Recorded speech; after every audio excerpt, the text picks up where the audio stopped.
everyone, I'm Ana Valverde. And I'm Brian Rupenkamp. We are also known as Those Annoying Vegans on YouTube and Instagram.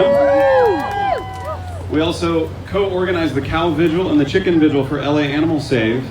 And we are absolutely honored to be with you today for this impactful ceremony, and we just wanted to share some thoughts. So as you know, animal exploitation is one of the worst forms of oppression our planet has ever faced. It is so rampant that much of the world doesn't even initially recognize it as violence. We have normalized it and institutionalized it. We've turned it into cartoons. We've written it into our films or literature. We've turned it into weekend entertainment. And even though we have fought against oppression throughout our history, we have made consuming animals the victims of oppression, and the stuff that comes out of their bodies an integral part of our personal and holiday celebrations. Many of us throughout our lives at one point or another unknowingly contributed to and were ignorant of their suffering, unaware that the very industries that exploit them also exploit us in return. And it's in fact so normal that it's not even always necessarily conscious or purposeful. But one thing's for sure, it is always violent. Because killing a living being who does not want to die is always a violent act. And this violence is perpetuated by speciesist ideologies and beliefs and practices that we have made habitual and have buried and obscured in the very architecture of our society. But we have seen the truth. We see it in our feeds. We see it every time we hold vigil for the animals outside of the various slaughterhouses in Los Angeles, as do other activists around the world. We give water to thirsty pigs traveling far distances who have no choice but to be stuck in a metal box, covered in their own filth for hours or days. And at the chicken vigil, we see chickens with broken wings and sores and respiratory illnesses, and some are even dead on arrival. And still, the trucks labeled free range and organic and GMO free, they leave that facility to stock up the shelves at the grocery store for more unsuspecting customers. Customers that trust those labels, just as we once did, because those deceitful marketing terms make good people feel better about their purchases. A lot of what we've learned about the dairy industry, for example, we have also witnessed when we bear witness to the cows.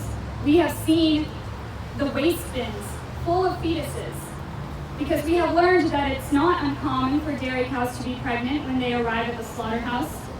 Their babies are cut out of their womb, and fetal bovine serum is extracted from their still beating hearts. They haven't even opened their eyes, and we exploit them. Not to mention the countless other ways we exploit animals, including for entertainment, such as the Santa Anita racetrack, for fashion, and for unnecessary laboratory experiments. But the good news is that every single one of us has the power to change this. And as activists, and as influencers, we are giving everyone the first thing they need in order to make that change, and that is the truth. And we have an amazing tool that no one else has had before us, and that is social media. I know we tend to want to keep our feeds pretty and colorful, perhaps from fear of coming across as judgmental or turning people away. But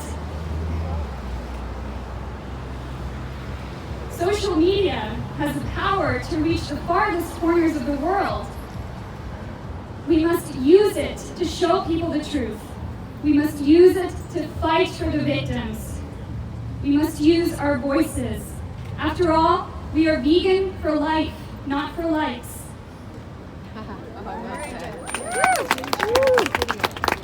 And as long as you have a voice, and we all do, then that means that we have power. And with that power comes responsibility.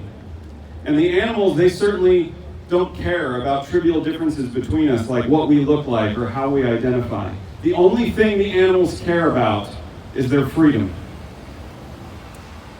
And you don't even have to have a computer or a phone to make a difference. You don't even need to be an adult, because activism comes in many forms. It comes when you wear a t-shirt that might spark an interesting conversation, or you can make a delicious vegan meal for your friends at school.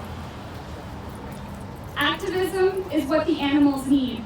The animals need us to be active. And if you ever feel hopeless or overwhelmed, use that feeling and put it towards a purposeful action. Come to a vigil, post on your feed, and be consistent with your action. Because if not us, then who? Yes, we are a minority for now, but we are already making a change. We are already changing laws, we are changing hearts, and we are changing minds. So be the animal's bridge to a kinder, more compassionate world, and be the activist that you would want fighting for you. Thank you.